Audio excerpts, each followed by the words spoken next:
Right. It is not. Oh, there we go. It is not 9:30 and it is not Thursday night, but you are tuned into Chip Chat nominally kind of here on Ripped Radio Network.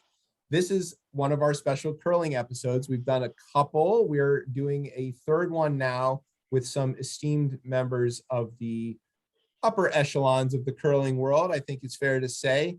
I'm your host, Chip. With me, as per usual on these curling episodes, is Stacy. Say hi, Stacy. Hi, everybody. All right, and our extra special guests are here. Steven, do you want to go tell everybody, or Alex, which one of you wants to go first? Go ahead and tell somebody who you are. I'll go first. My name's Steven Berklid. I have been a competitive curler for pretty much my whole life. I'm 37 now. I was the vice chair of the Athlete Advisory Council up until about a week ago. And I've been on the AAC for almost 2 years now. I've played in numerous men's nationals. I'm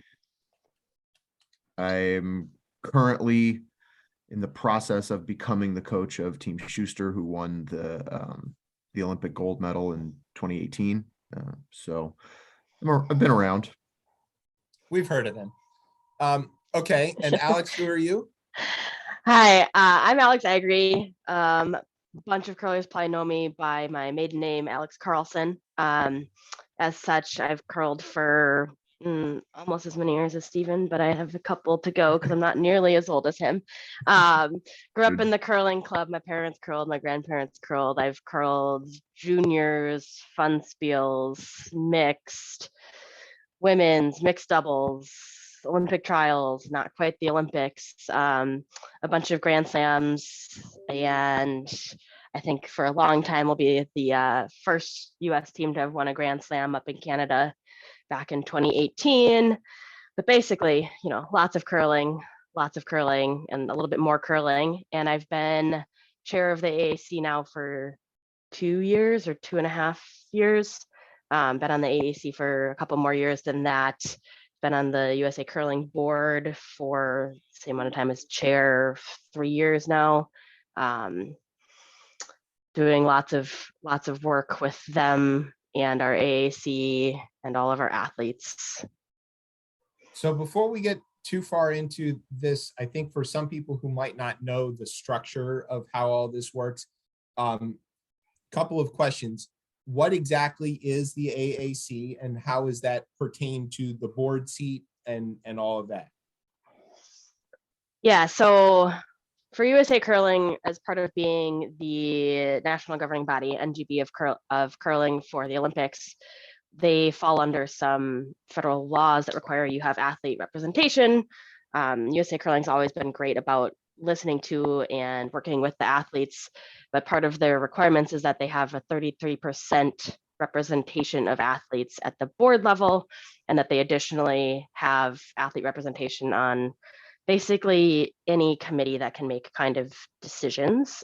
So we have a nominating governance committee where our athletes participate, judicial committee where we have athletes participating. So basically we're in lots of little bits and pieces, and how those spots are filled is through the AAC, which is the Athlete Advisory Council.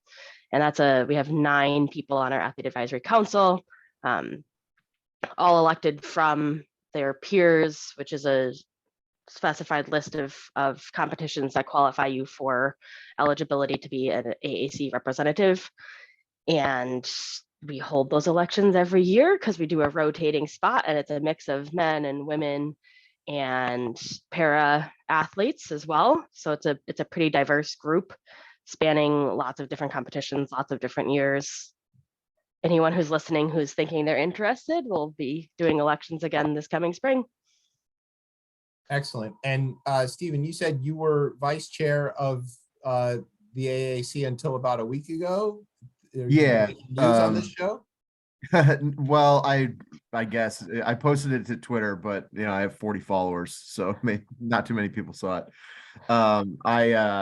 I resigned my position as the vice chair because it comes with a board seat, and I had to resign the board seat in order to become the coach of Team Schuster. Because obviously I can't be a paid employee of a organization of which I am a board member as well. So that it was step A to complete step B, basically. Gotcha. Speaking as the future coach of Team Schuster, do you need an assistant coach in warm room? Both of No, us I are got it, qualified. man. I got this. They got the right guy for the job. I'll Yeah. tell you that. Assistant beer drinking coach. Got it. That, I mean, maybe that one. I could, Yeah. yeah.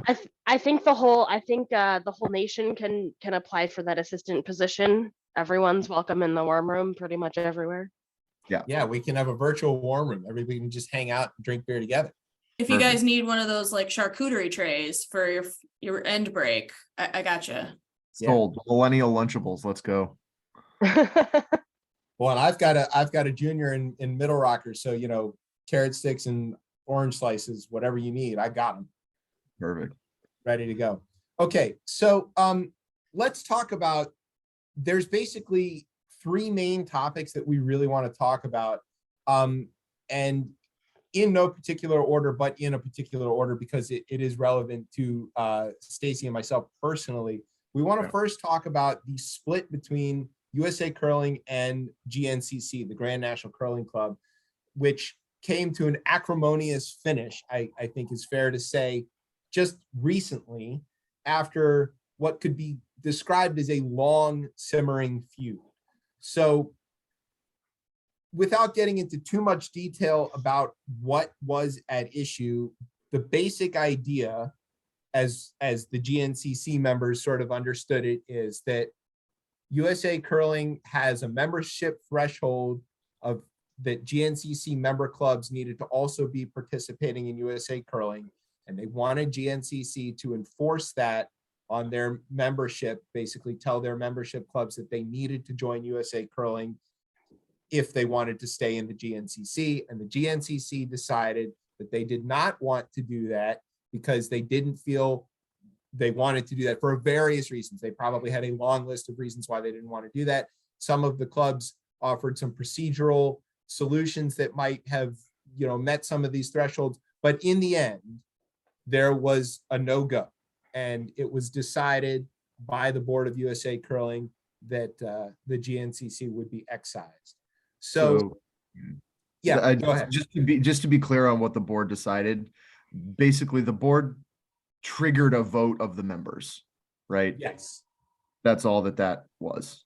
correct. And I should make clear, there was a vote held nominally by the membership of USA Curling, meaning the affiliated clubs, although there is some contention over whether the appropriate number of votes were allocated based on people's or clubs' relevant standing within USA Curling, receipts included. Quick plug, listen to our previous 2 episodes with Kristen and Dean Gemmel for more background on the GNCC stuff. Right. Yeah. We knew Dean before he was a CEO. So did lots of people. Yes, that's why they chose him. So anyway, so we know kind of how the meeting went down. We watched it. Lots of people watched it. More people watched it than I think they had anticipated. It was quite a show.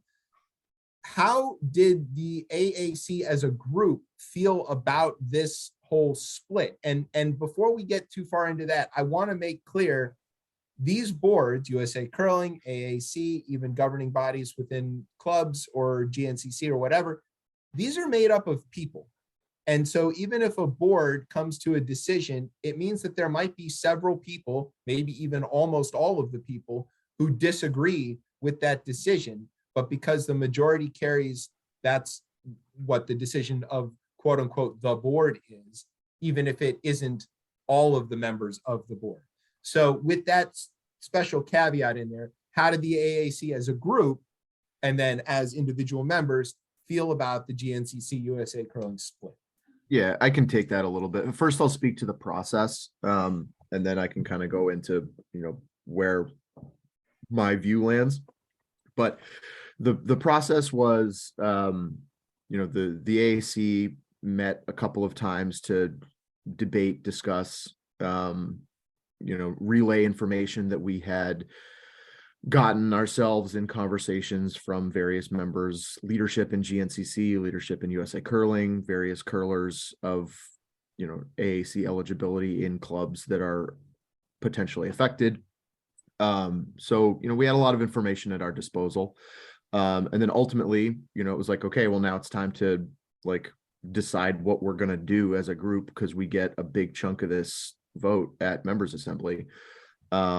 We talked about all the options. We talked about voting to ratify. We talked about voting not to ratify, and we talked about abstaining. Ultimately, we decided as a group that we were going to cast our vote as a block. And the reason that we decided that we were going to do that, and we had this conversation before our votes were cast within ourselves. And it was, in our history in dealing with the organization, which is what we mostly interface with, we felt that our voice was strongest when united. And so we wanted to continue that mentality, basically.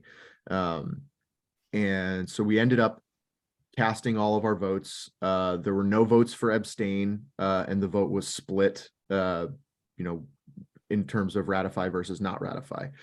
It wasn't unanimous. And then after that happened, we had an additional conversation of, hey, it would have been kind of awkward if we ended up at a 5-4 vote and chose to cast all those votes as one. That would feel a little bit weird.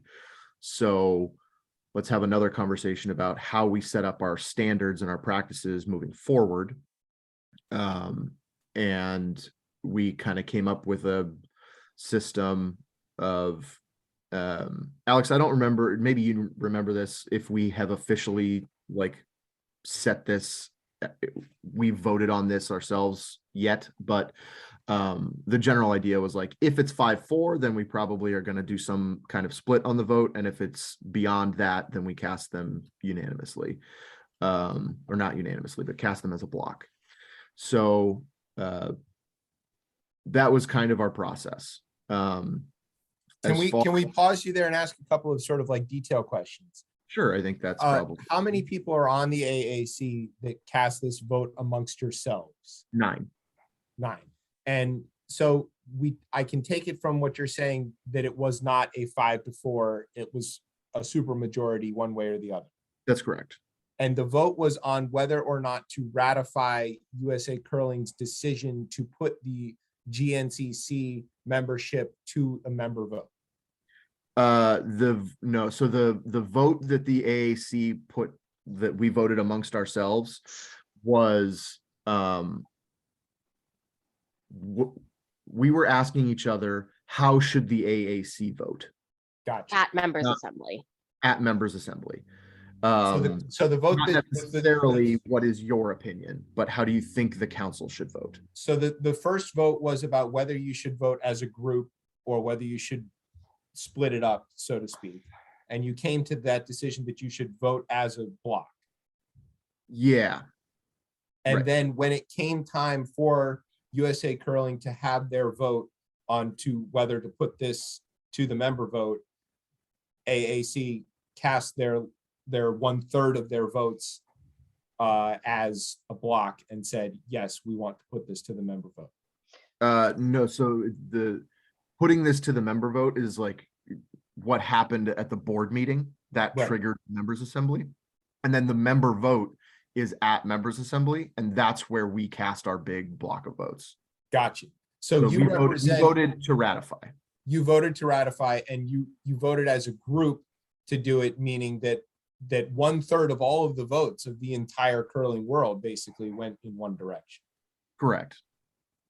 Okay, that's just procedural questions that we want to continue on with your stuff. So I mean, I'll speak to, I don't want to speak for any other individual as part of the council. Obviously we cast our votes as how we cast our votes. So that's the position of the council. But my personal take on this was that, you know, I've been around curling for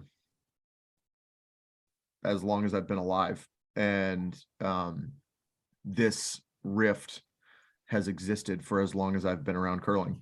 And so I've grown up in it. You know, I grew up in Alaska and I still couldn't get away from it. It's as far away as I could possibly be, and I'm still in it somehow. And so I've seen this fights over little things happening all the time. And this issue that came up is, you know, a catalyst for how we got here. And now it's all super contentious and everybody's involved, not just leadership. And I talked with some of the leadership of GNCC, and I talked with some of the leadership of USA Curling, and I just got the sense that there was no, like, it's very easy for an outsider to say, well, like, why don't they just go to mediation? It's like, well, mediation only works if both parties want to do that. And that wasn't going to happen in good faith, right? Like, you could force them into a room, I guess, but it was not going to happen that way. And I think that USA Curling did a lot that was silly. I think that they did a lot that was in bad faith. I think GNCC did a lot that was in bad faith. And so I tried to look at not like which side I wanted to vote with, you know. I tried to look at, if this is ratified, what does that look like for the curling landscape? If this is not ratified, what does that look like for the curling landscape? And to me, these two organizations that are supposed to be partners, you know, one is like kind of a subsidiary of the other, but it's supposed to be a symbiotic relationship. Aligned in a common mission. Yeah, it was not a symbiotic relationship. And so both of these organizations are spending an inordinate amount of time, you know, trying to win this fight, and they were hurting themselves, in my opinion. And so I saw this as a broken business relationship that just needed to be separated. And there were only two ways that could possibly happen. One is GNCC leaving voluntarily, and two is this vote, basically.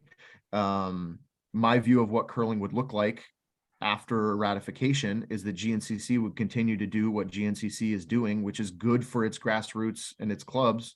That's its focus. They're great at that. They do a great job. But I don't think that really changes too much for them. All the clubs that want to be members of GNCC can still be members of GNCC. All the clubs that want to be members of USA Curling can still be members of USA Curling. And the two organizations can kind of go do their thing the way they want to do it. Like you said earlier, you know, they both have the same overall goal. They just might have a different way of feeling like they need to get there. And I think USA Curling got to a point where they said, you know, like, you want to operate your organization in X way, and in order to be a part of USA Curling, you need to operate it in Y way. And GNCC said, no, we're not going to do that. And USA Curling's like, okay, fine, you can do your thing, just not under the umbrella of USA Curling anymore. So that's how I got there. I still feel like I have conviction in the way that I cast my vote. I still feel like it was the right thing to do. I think you and I talked a lot about this sort of off air, and I think you may have actually convinced me that this is the sort of, like, we've got to rip the Band-Aid off here, because it's just becoming a problem. Alex, I'm sort of interested in what you felt as part of this group, and you know, in the process of AAC coming to their decision of how to cast their vote, and also in the final outcome. Let's say we can skip the process aspect of it, but you know, the outcome. Yeah, I think Stephen did a good job describing the process. I don't have anything to add, or I would have piped in. Sure.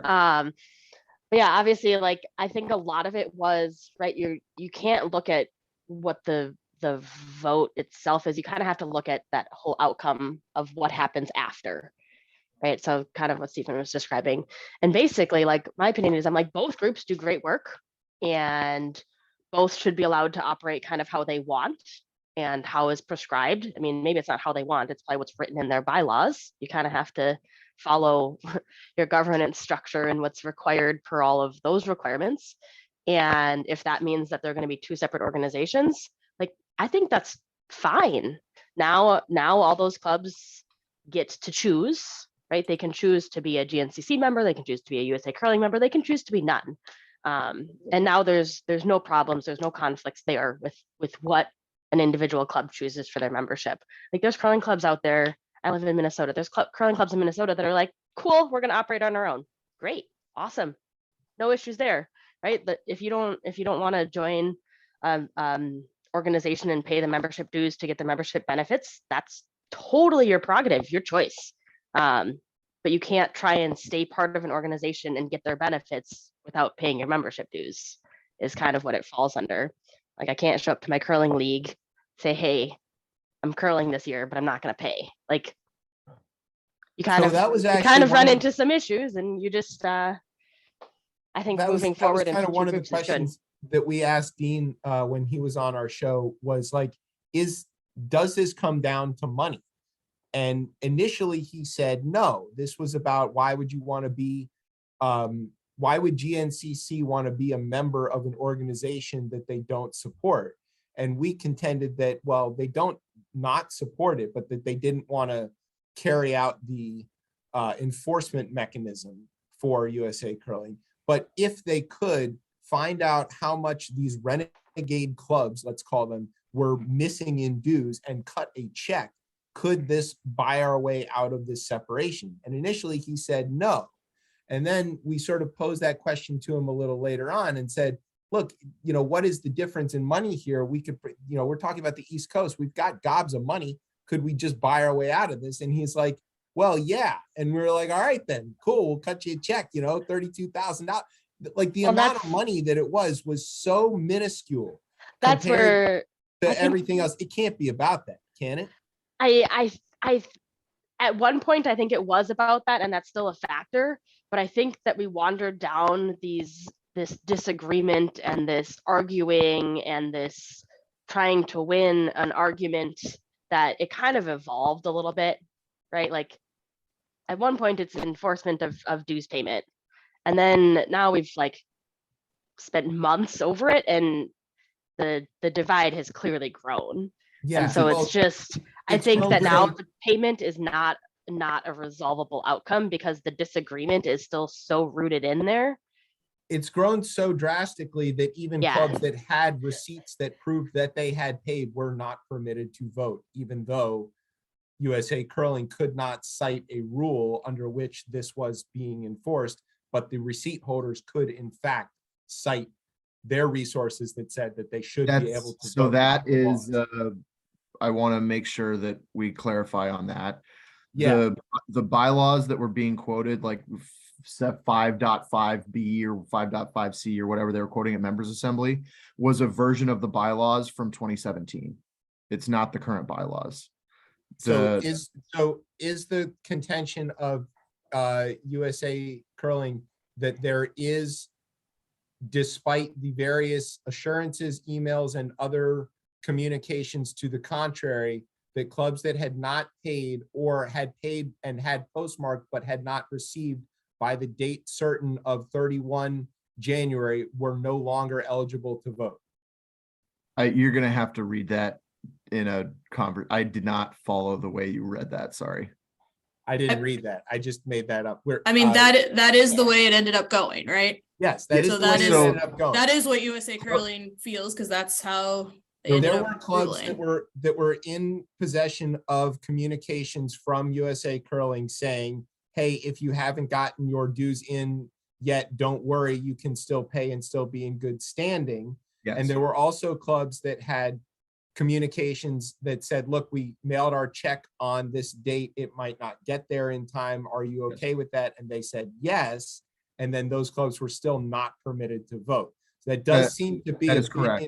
in conflict of basic human decency at the very minimum, but probably in a bylaw too, someplace.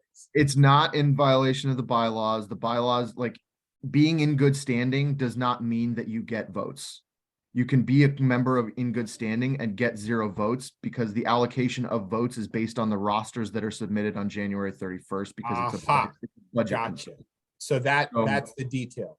That's the detail. And like from a human decency perspective, or like a looking on the outside, like just give them their votes. Like I understand that perspective. However, like the votes are allocated based on a date number, and if that allocation isn't in, then the budget can't be operated, and we can't incentivize that kind of behavior. Sure, because line has to be drawn someplace. Yeah, Exactly. Wait, Chip, quick question. Yeah, While we're on the number of votes thing. So you were saying that the council for the AAC is 9 people. Yeah. Which are speaking, just to clear this up for everybody, they're speaking on behalf of a lot more people. There are more than 9 people represented in the AAC. So I'm wondering, how were any of those other opinions solicited before you guys came to the vote? Not as an aggregate, but as on an individual basis, sure, yeah. And you know, we've talked about this. We had an athlete town hall last week. You know, there were some questions brought up about that. The AAC has never had something like this on their plate before.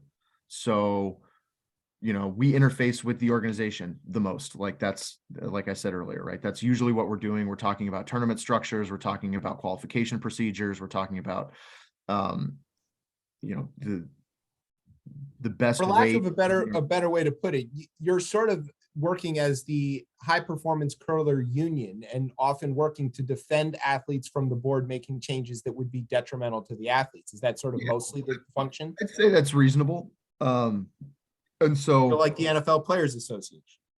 that's a reasonable comparison. And we are, you know, we're elected by our peers to basically be in charge of this stuff so that they don't Does have sound an awful lot like a union. Right. Maybe you guys need some cards.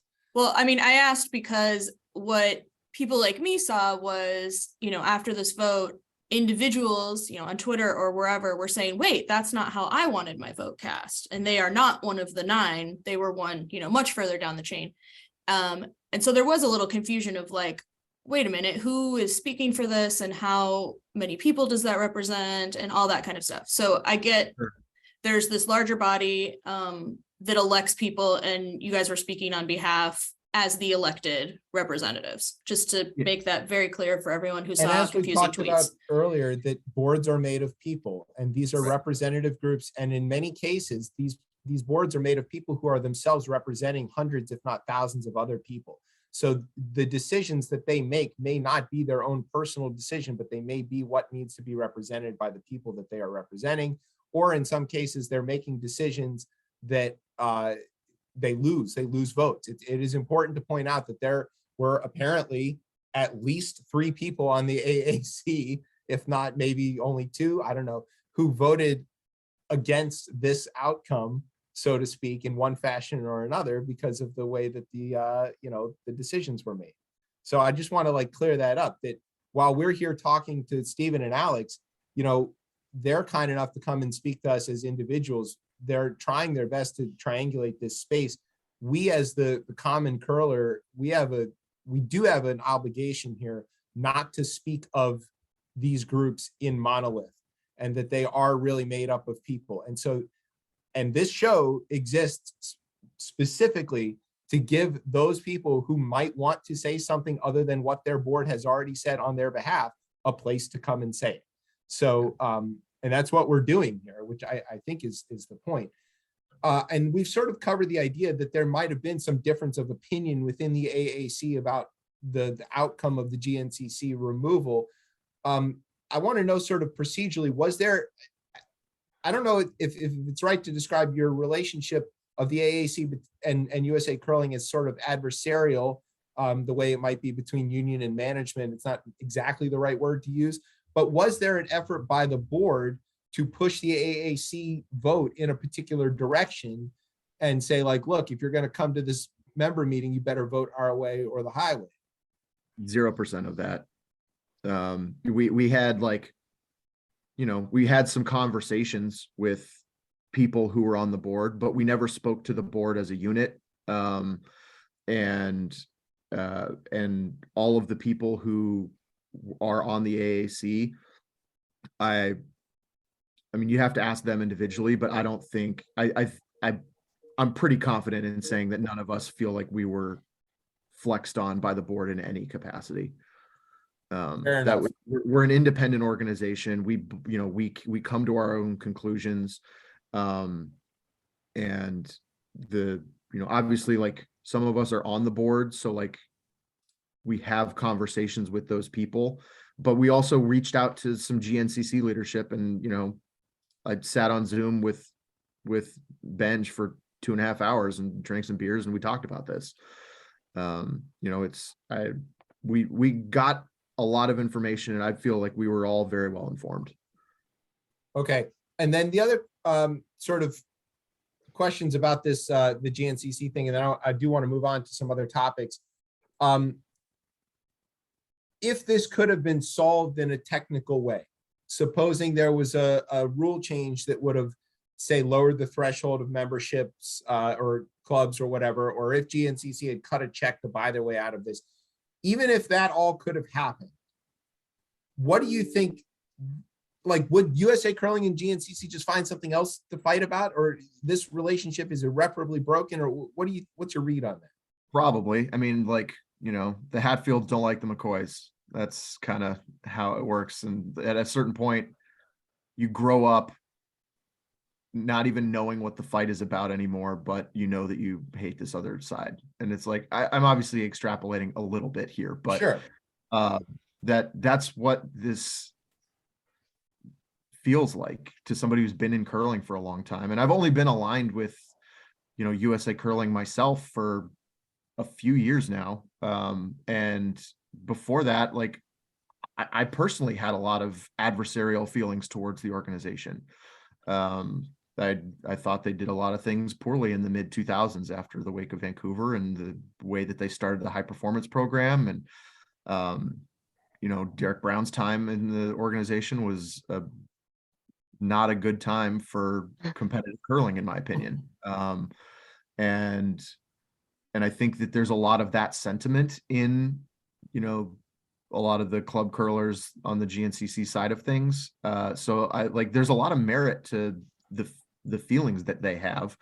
But there's also like a frustration with the organization, with this, like a member organization that's feels like it's trying to strong arm them a lot of the times. And it's like, you can't do that. Like, it's just not how it goes. And, we're supposed to be working in tandem. And then there's, people in GNCC leadership who are reaching out to the clubs and telling them not to pay their dues to USA Curling. Like, you can't do that. Just to clear that up, as somebody who is part of a GNCC club, there was never a communication that came down Not from to GNCC to us. Yeah, to I know. anybody at the club board level, and I've been on the board at our club.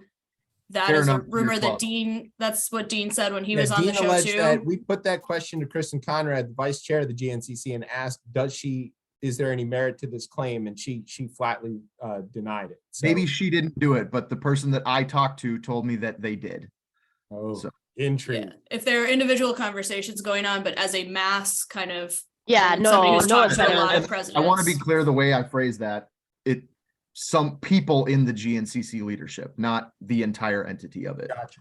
Yeah, we didn't get anything on letterhead telling us what to do. No, Obviously. no. And I will so- say, so like, I Yeah, go ahead. want to pipe in here quick. Just, I think you guys are right. Like, I think we'd find something else to argue about. Like, the membership level used to be 100%, and 7 years ago it dropped to 95% because of similar conversations. And now, like, where do you go from here? Like, can you reach a mutual agreement? Maybe, but then is it going to just come back in 5 years that that's still not good enough, or you're going to change something? And I think we're just continuing to wander down something's going to be wrong along the way from one side or another. And at some point you gotta maybe We divide don't so that you like can have a USA different picture. Curling's haircut this week. Right. That's it. We're voting out. They wore purple. That's right. Hey, ooh, easy on the purple on this show. You don't wear I purple. would Oh, absolutely wear I'm purple. just picking a color. I didn't want to pick red Let's or blue. go. You picked a very bad color to disparage. You realize my Twitter Mm. handle is curl me purple. Oh, Yeah. I missed that. No, I don't know. I wore purple uniforms for lots of years. Whatever. She, I'm a Minnesota Vikings fan. There's plenty of purple around here. I Well, just that's gotta a pick different color. story, and we'll talk about that later. she's But Bears. That's a whole nother that's thing. how we understand this. You know, the Oh. rivalry is there, and you're born into it. Is, you know, Right. Midwest sports fans were born into it too, and we don't even know how it started. But I My think it's kids in have 1952. Somebody burned somebody's rock and didn't call it, right? Something like that. Right. Yeah, my kids have no idea what Ohio even is, but they know they hate it. And that we say go blue and that we hate those guys. And that's just how that works. Okay, That's let's a move great on analogy. to the question here. Obviously, Jeff Plush is gone, but that happened after quite a lot of, let's call it a kerfuffle, to be funny about it. The Yates report came out. There was heavy implication with his involvement in NWSL. He seemed unresponsive to it. There was open revolt, I believe was the hashtag that was trending. It even made it to ESPN and NPR. It was crazy how much attention this was getting over what seemed to us in Washington like a pretty obvious thing, where whatever the issue was, that the right thing to do is for the guy to step down and get out of the way to save the organization. So, but he has done that now. So the question, we want to ask a few questions. What was the AAC's opinion on the Plush issue, and were you consulted? Did you have a say in this, or did they just leave you out of it? Alex, do you mind if I go on that one? I'll do a super fast one, and then Stephen can take it over. Go Remember, for it. the AAC and athletes have a third of the representation at all boards and committees. They can't just skip us. That's kind of what I'm getting at. Go ahead. So this was kind of a tricky spot for the AAC because half of the members sit on the board and the other half don't. And so it was a little bit, we found it difficult to navigate those conversations as a group because 5 of us had access to information that was unshareable. And so that, like, you know, kind of affected the way that we arrived at our conclusions of like what we thought was the best course of action forward. And, you know, at the beginning, like this, the Yates report came out, we all read it. It seemed pretty clear to us that Jeff didn't do anything like wrong. He didn't participate in the investigation, which is not good optics, but there wasn't anything in the report that was like, this is an action Jeff took that was bad. And I think the biggest knock against his character in that report was that after Riley was fired or not rehired by the Thorns, he later got a job with another club in the organization. And there was a statement in the Yates report that said, we found no evidence of, you know, Plush acting in a way to stop this. Later, Riley had another attempt to get hired in the league, and there was evidence of Plush and the legal counsel like having a meeting with that team's leadership. And then the leadership of that team was like, okay, we're not going to hire him now based on this conversation. So to me, it would stand to reason that, like, if he did it over here, it's not unreasonable to think that he would have done it in the first place. And that guy just didn't listen, because he doesn't have power over that guy's hiring abilities. Right. So now, then we get into, what does all of this mean, right? What does it mean for the curling world? Everybody is, you know, worried about athlete safety because of the the conclusions at the end of the Yates report were like, there was some bad stuff that happened in this league and that needs to be protected against, which is 100% agree with that. And so, you know, we've got people saying Jeff's got to go. I think they might be like misreading the Yates report, or maybe they didn't even read it and they just read the editorialized version that has Jeff's name listed and says, you know, report finds systemic abuse. So there's like a correlation situation there. The board reads the report. We have our investigation from last year when the athletic article first came out, you know, detailing the situation. There's nothing in there that we didn't already know. And so it was kind of like, okay, here we go. We're in the same spot. But the specifics of the report that are not released to the public, we can't talk about that, right? And so then the public is like, well, you're basing your opinion or you're basing your decision off of this report. Why can't we see the report? Which is super fair. It's a great And- question. That is Yeah. exactly what we talked about. Super duper fair. And the athlete's position, like as a council, was always like, that needs to be out there, right? But the decision was made not to release it based on the fact that there's this other investigation going on.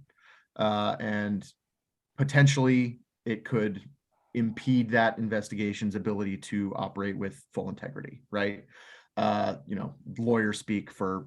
Will they release that information then after that other investigation is completed? I can't speak for what actions they're going to take, especially since I'm not on the board anymore. However, I can say that the athlete position is that they should. So that's good to know.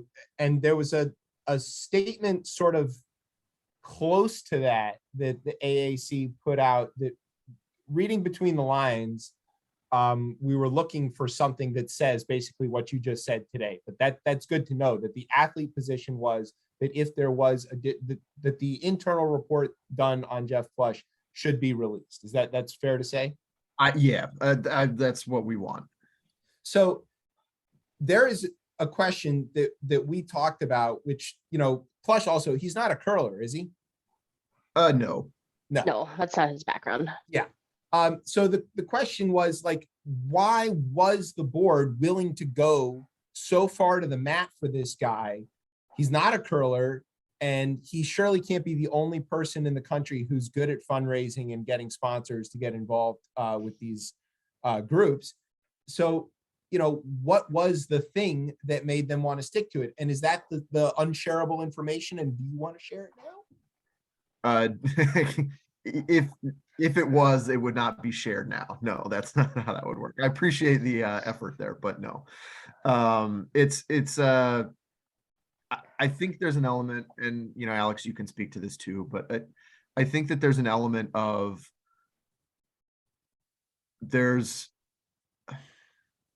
from the negative side, like if you're saying this uncharitably, you would call it like the sunk cost fallacy kind of thing. Like, but Sure. From the other side of things, it's like, if we are going to let Jeff go, like before we're back Before in, he resigned. Yeah. we're back in week 1, right? Yeah.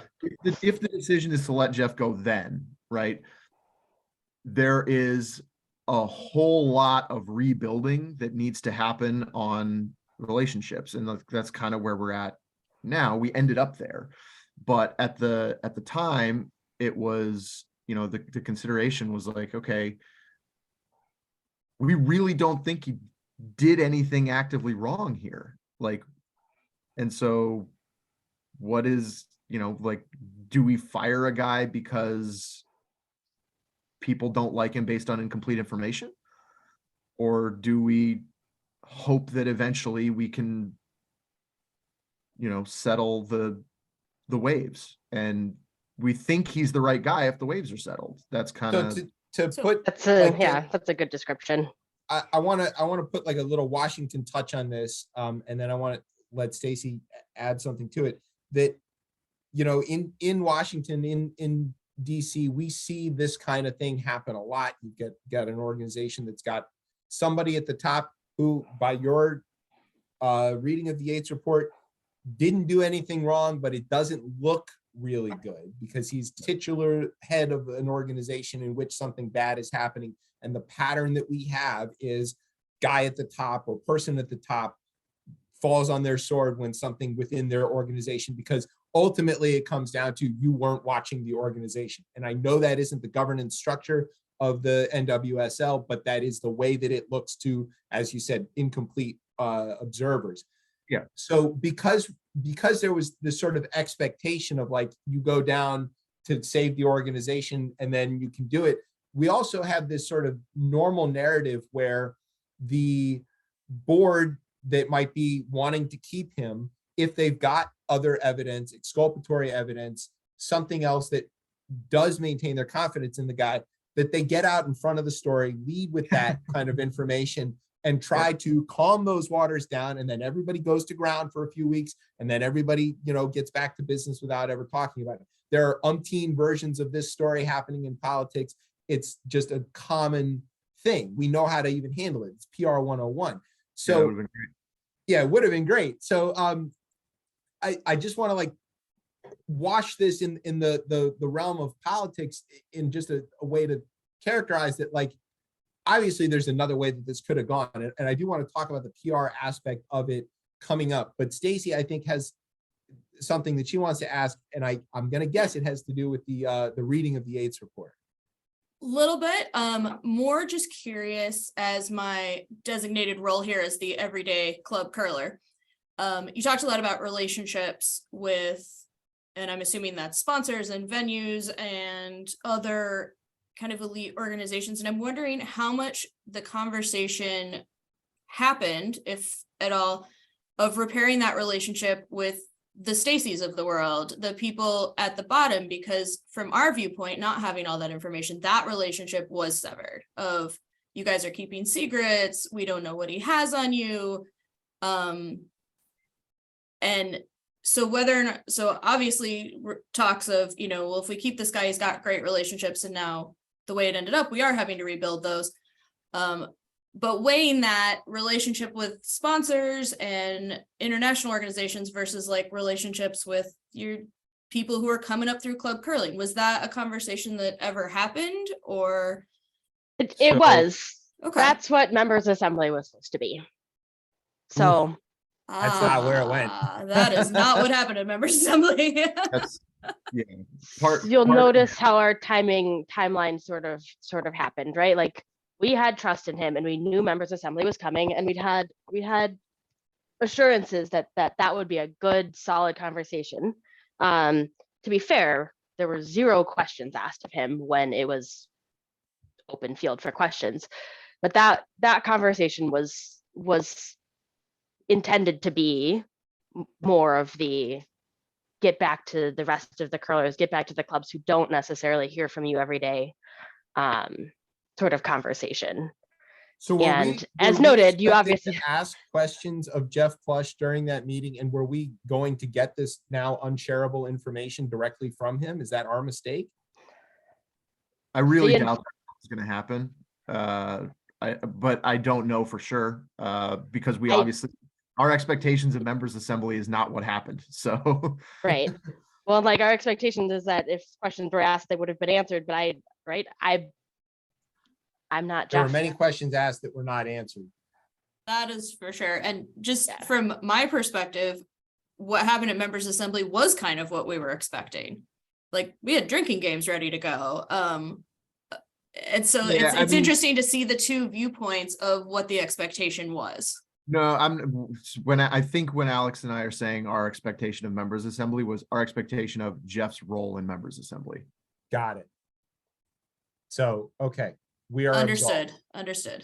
So I do really want to talk about the PR aspect of this, though, because basically here we are having this conversation. We're going to broadcast this to, the tens of people who care. And it's weird that there's like a twin scandal thing going on in curling. Curling is so under the radar that I often have to like remind people what it is when they find out that it's a thing I do. and then it's popping up on the crawl on ESPN, and it's getting an article in NPR and the Washington Post, and like that's pretty unusual when it's not Olympic season.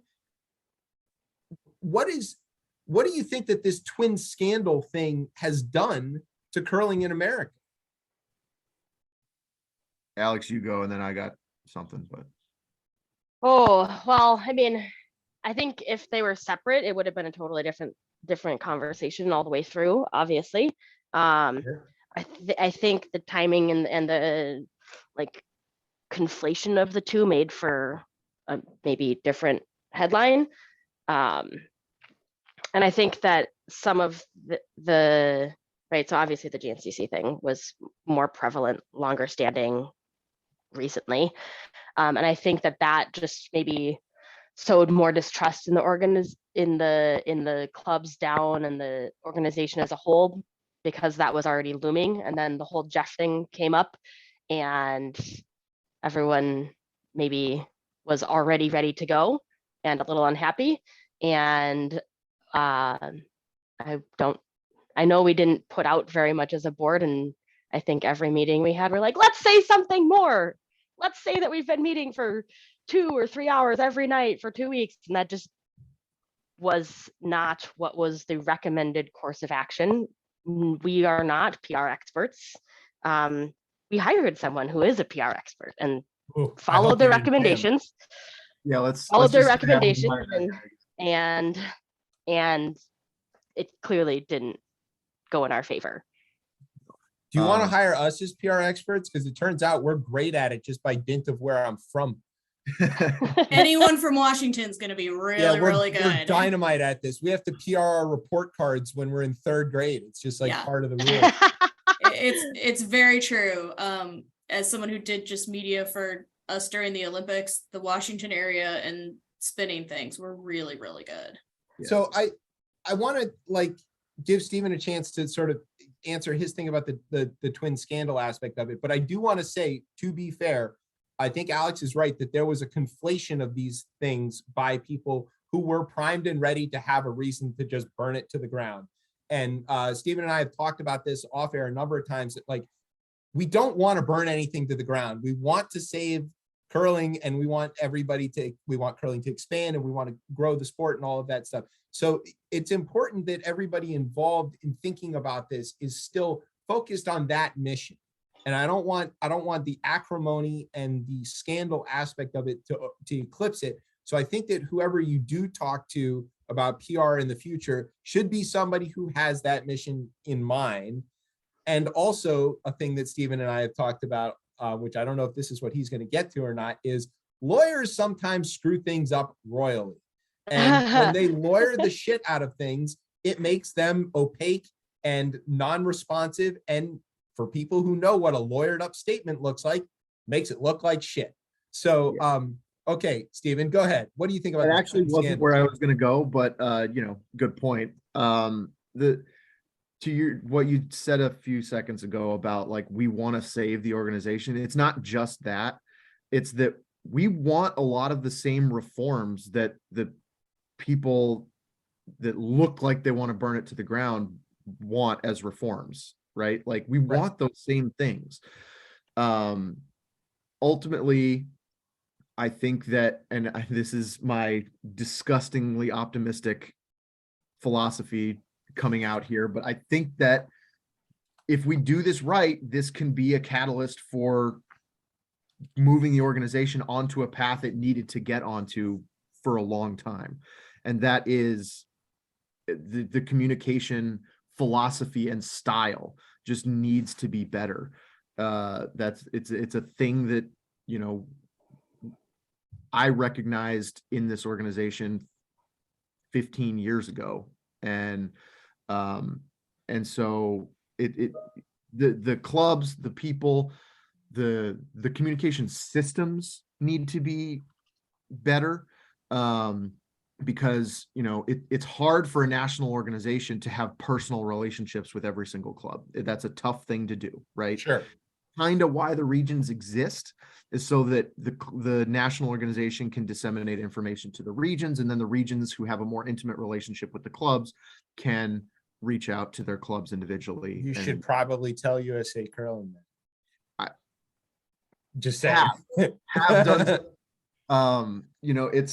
but this month has demonstrated that curlers are willing to die on some hills.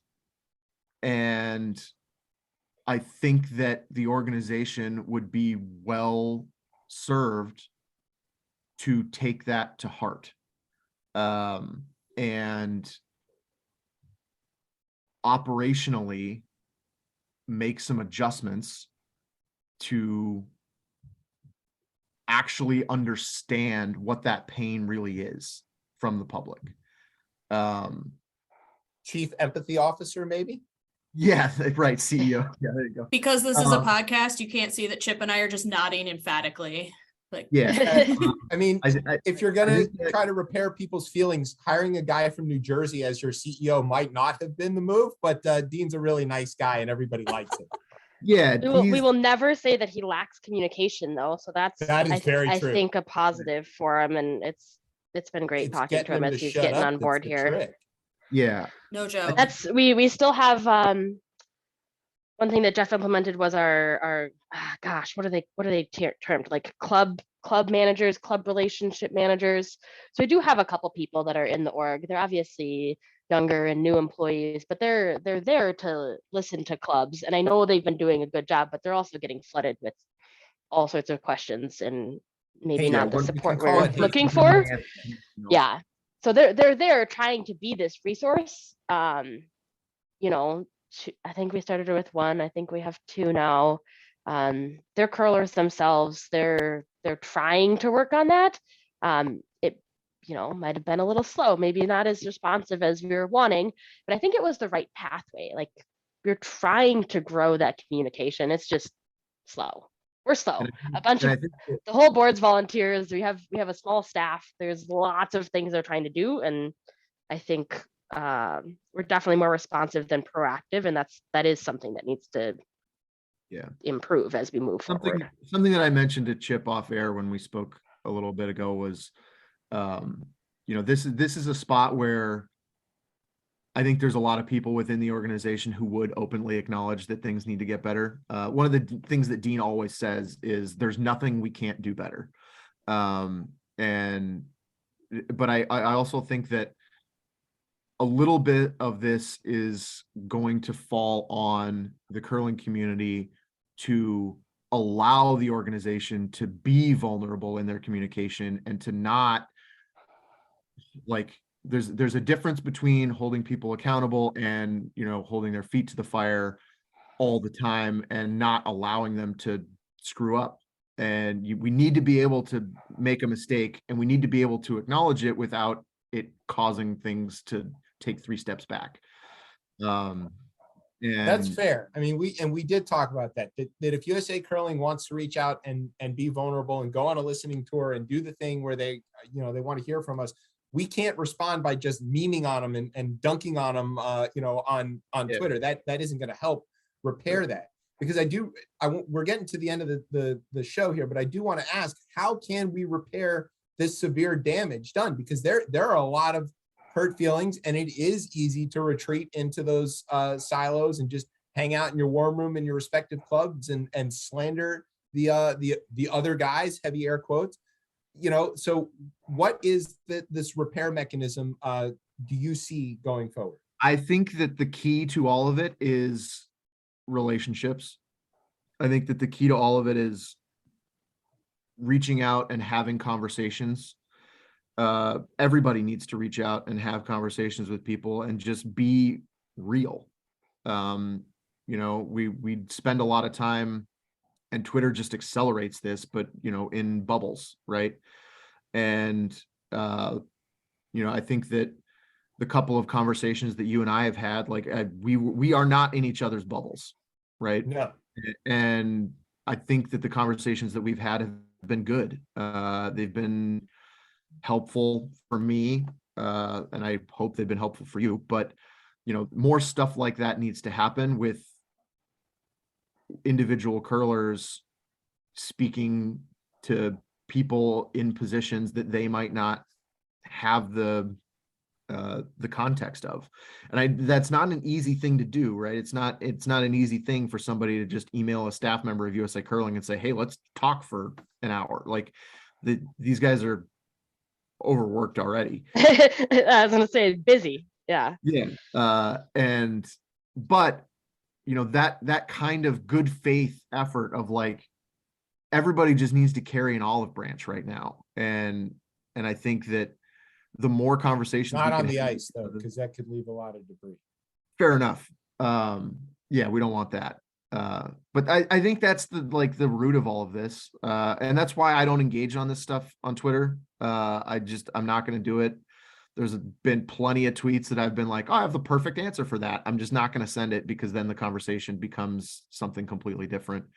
And I've tried pretty hard to have one-on-ones. I've talked to quite a few GNCC people. I've talked to some people who signed the DE&I letter. I've talked to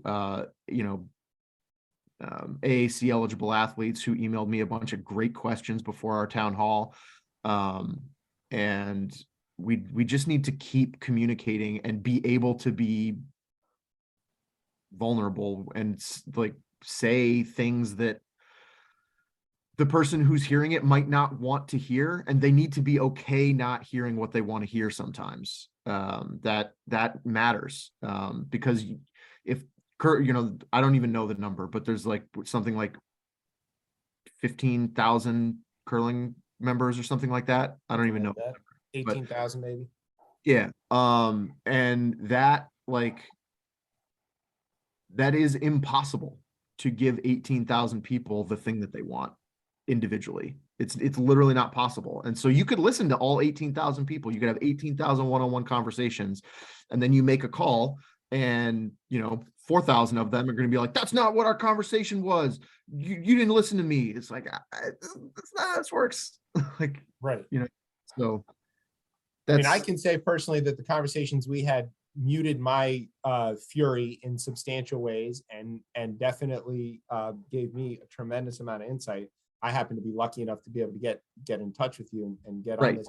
And that's the nice thing. We've got an AAC email now for all of the AAC eligible athletes to open communications with us. The statement that we posted to Twitter before that email account was active, 6 of us put our personal emails on there. So like we want these conversations to happen like actively. And Alex, do you feel like the spirit of curling can sort of prevail over some of this and get people to kind of put down their brooms and stop whacking each other?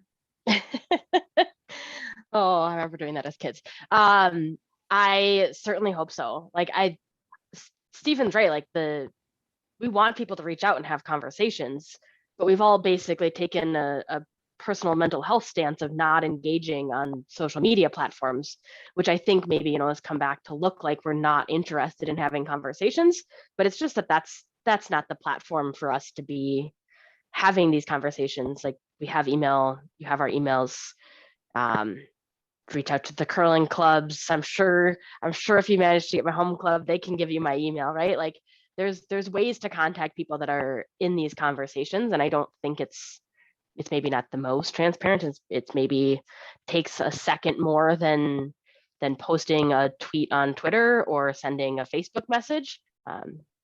We're here and we want to have those conversations, and we hope that we can have them coherently and logically without attacking people, and it's not an attack on someone's character for what they decided to do with the information that they had, and just remembering that, right, your board is made up of people, your organization is made up of people, and your AAC is all people, and we're here to have conversations, and personal attacks are more likely to be ignored than engaged, because that's what's required for someone to continue moving forward and trying to do what's best. So we're here for conversations. It's just not on social media. I think the email thing makes a good point, that it causes people to have to engage a little slower. And I think slower engagement leads to more thoughtful engagement. And I think that that's to everybody's benefit. Stacy has a final question before we have to get to the end of this. Stacy wants a job. No, I was making the point. So as somebody who has worked professionally in social media, that can be your biggest tool if you do it right. So it's not necessarily something to fight against. That was more of a comment, but yeah. It's your full-time job though. That's where part of the problem comes in is You can hire a Stacy. I'm right here. For beer. yeah. We have no money. We I we don't work get very a budget. We don't have a Yeah. budget from USA Curling or anything. We get $0. So Well, maybe Jeff Plush should have fixed that before he left town with all of He his was Toyota trying. money. That's what all the sponsorships were going towards, was operational. A bunch of it was going towards operations. Well, Yeah, one would my hope that the next closing administration thought would do the is, same.